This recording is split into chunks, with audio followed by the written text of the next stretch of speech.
Alright, yo, it's Ryan. So, as you can see by the title and thumbnail, I'm talking about bot lobbies.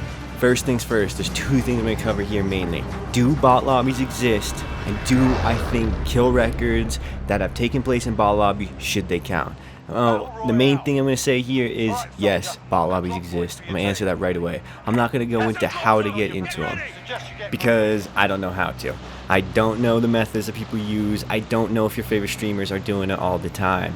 But what I do know is they do exist. This is on a second account that I just made. This is the first 3 games. I'm going to show you my usual rank distribution of the games I play. And if you notice, the 2 silver and 2 gold games are solos because that's how it typically goes. But the rest are diamond and platinum. This, when I checked these lobbies on the call tracker, they were 0.67 KD bronze 5 lobbies. When you watch this gameplay, I am telling you, you're going to notice right away, they're bot lobbies. I don't want to be mean to the people in the games or if there's people in these lobbies, but I just made a fresh account. I don't have a loadout.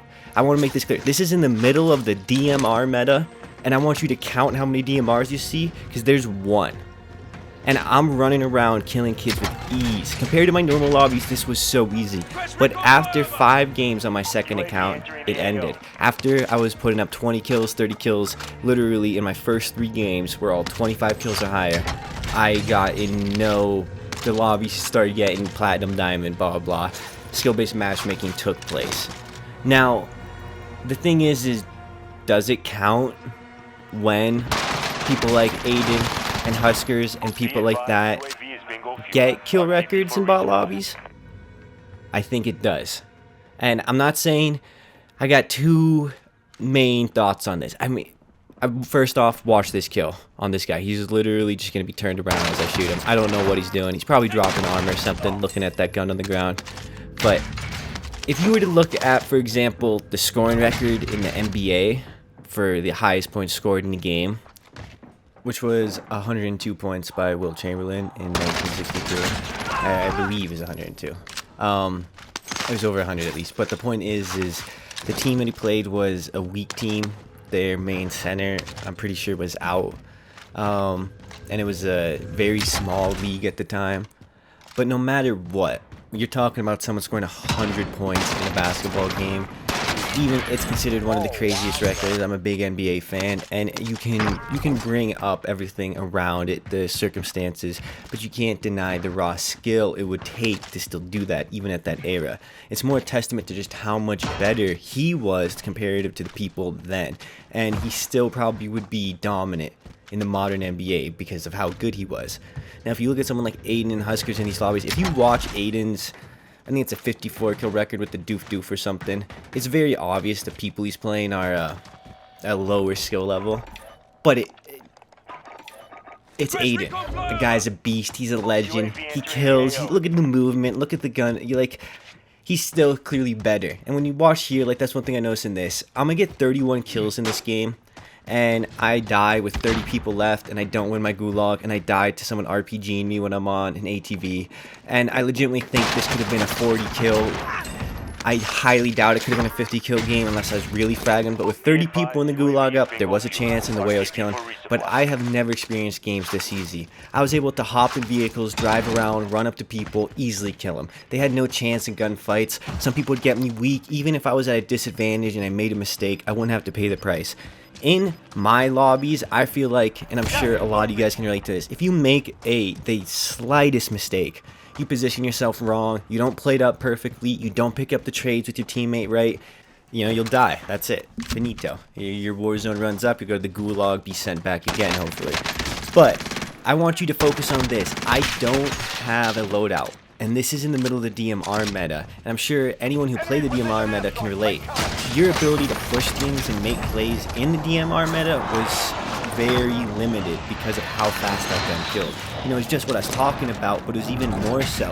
You felt like you had very little room to maneuver in normal Warzone. It was even worse when the DMR was meta. But in this bot lobby, no one was using it aside from one person, and when I kill him, he's missing every shot. It's barely kitted out, and that kind of, to me, that speaks for itself. Because in my lobbies, when the DMR was there, everyone was running it. I'd sometimes run it. I mean, sometimes you had to. I loved it at the start, but then once I realized how good it was kind of annoying. And You couldn't see 8-bit. In this, I couldn't find it. I'd love to pick one up. I didn't have a loadout. I didn't even have a ghost class in this, and I got 30 kills. That to me is ridiculous. If I had my DMR loadout in this game, oh man, I think I could even got more. Not that I actually really would have mattered as you watch from any of the gunfights, and the way I died was completely irrelevant to that. But my point is that if someone were to get, if in these lobbies, and they were to continuously practice against these players, I understand how they can get these kill records, but I don't think the average player could just get them. I don't think people are going to be getting 50 kill lobbies just because they're in a bronze 5 lobby. Do I think they could be getting 10, 15 kills, or some people could be getting those lobbies? Yes, of course, naturally. There has to be those people. But it's also something to consider. What about the people in this lobby? What is their experience like? And is there a reason that Activision has them in these lobbies? And I do think some level of skill-based matchmaking is good, because I think if people were able to get in these lobbies often, the lack of casual player base would drop massively. But the issue is then it ruins the middleman, because you either, if you're in the middle and you're better than a casual player and you don't get put into these bottom tier bot lobbies, but you're not good enough to like hang with the ultra sweats, you sometimes come out on top, but you can't always beat them. It can be frustrating because you're in a middle ground and you don't know what's going on. That's a bad place. You're probably working, you have school, you have something, you have life obligations, you can't put in the time, you just want to come home, relax, and play. But the matchmaking makes it hard to position people in the most balanced lobbies, and that's the real issue with skill-based matchmaking. The other issue is that if there are people out there manipulating it in tournaments for money, that is a serious issue. Because if not everyone is playing on the level playing field, and there is thousands of dollars online, come on, everyone can instantly see the issue with that.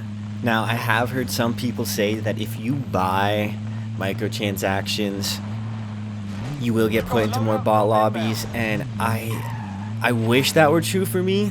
I mean, the thing is I will say, like, I'm not like a whale, but I spend a good bit on cosmetics, and I buy probably more than the average person.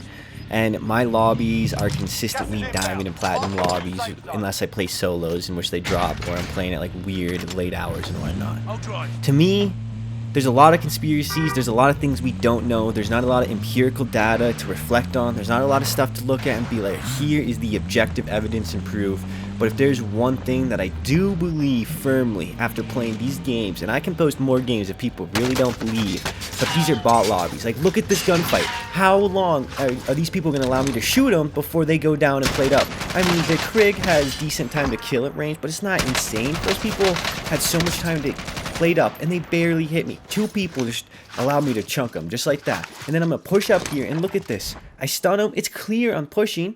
Watch the ladder. Get ready. They didn't get the revive just didn't go off. I didn't hear it. And they're plating up. I get to walk up. Easy kills.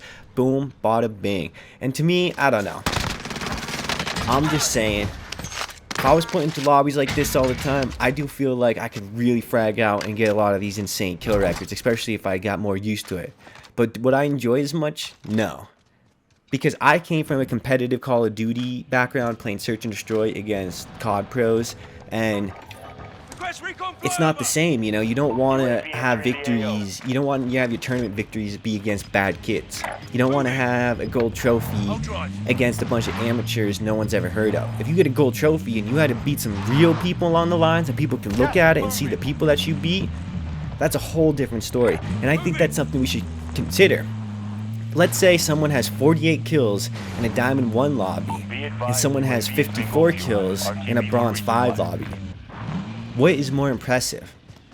Is there a system that is better to define like kill records based on divisions? Like the highest Diamond tier kill record, the highest Platinum tier kill record, something like that? I don't know. That's just an idea I have. Or like an aggregate score, like a handicap that if you're in Diamond 5, it counts for X amount of kills. So if you were to get 48, it would count as, let's say, 6 kills. So then it would be equivalent to 54. I mean, there's no real way. That's all subjective. There's no real way to do it. But it's something to consider, because I think most people would agree. If you got 48 kills in solo duos in a Diamond lobby, that's probably more impressive than 54 kills in a Bronze 5 lobby. I mean, to me, this was easy. It was very obvious that these players were inferior, they didn't grasp the meta, that they were clearly not as good, and I hate to like point this out, but look at their skins. They legitimately have the default character skins most of the time, and some of them have loadouts, some of them have decent guns, but none of them were running anything meta. I mean, the best one, like, I have a Kilo, which is obviously great, but this just got nerfed, and the best gun that I really had was the ground loot Mac 10. That was really my bread and butter this entire thing, and I think the vast majority of my kills came from that. It speaks for myself, and I do want to say that I do believe objectively there's bot lobbies. Now, overall, do I think there's a reliable method to get in bot lobbies, and do I personally think, like, streamers are doing it all the time? I don't know. It's something I do like want to actually look at and get better like feel for, like looking at the actual, you know, data, because I do think there's a pattern we could sense. But I do think that if you want to say that these streamers are doing it, definitely, you want to have some idea or some objective proof and evidence. I mean, I do think there could be a way, and it wouldn't surprise me, but I think some people take it too far with the conspiracies that Activision is potentially whitelisting these people for entertainment purposes. Because, well, yes, it is entertaining to watch your favorite streamers running and gun people down like this, like what I'm doing here, where it's just like free kills all around and there's not fighting back.